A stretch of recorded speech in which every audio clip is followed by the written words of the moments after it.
بسم الله الرحمن الرحيم. يا أيها الذين آمنوا كونوا قوامين بالقسط شهداء لله ولو على أنفسكم أو الوالدين والأقربين إن يكن غنيا أو فقيرا فالله أولى بهما.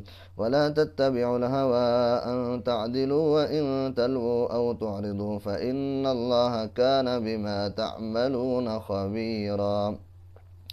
يا أيها الذين آمنوا بالله ورسوله والكتاب الذي نزل على رسوله والكتاب الذي أنزل من قبل ومن يكفر بالله وملائكته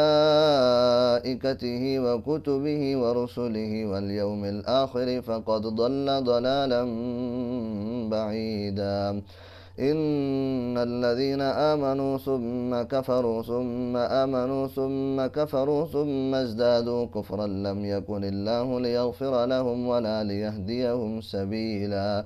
بشر المنافقين بأن لهم عذابا أليما.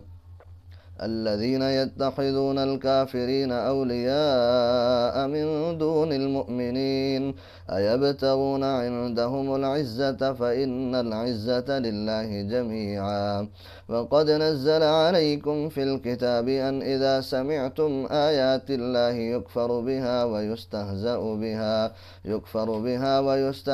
بها فلا تقعدوا معهم حتى يخوضوا في حديث غيره إنكم إذا مثلهم. إن الله جامع المنافقين والكافرين في جهنم جميعا.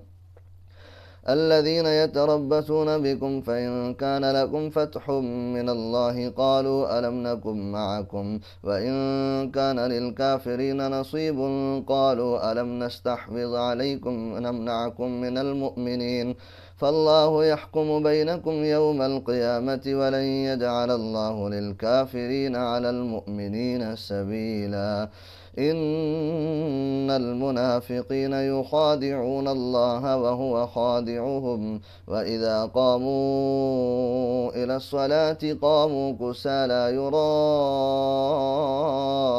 الناس ولا يذكرون الله إلا قليلا. مذبذبين بين ذلك لا إله هؤلاء ولا إله هؤلاء ومن يضلل الله فلن تجد له سبيلا. يا أيها الذين آمنوا لا تتخذوا الكافرين أولياء من دون المؤمنين أتريدون أن تجعلوا لله عليكم سلطانا مبينا.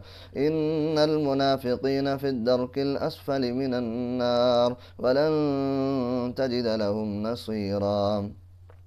إلا الذين تابوا وأصلحوا واعتصموا بالله وأخلصوا دينهم لله فأولئك مع المؤمنين وسوف يؤتي الله المؤمنين أجرا عظيما. ما يفعل الله بعذابكم إن شكرتم وآمنتم وكان الله شاكرا عليما.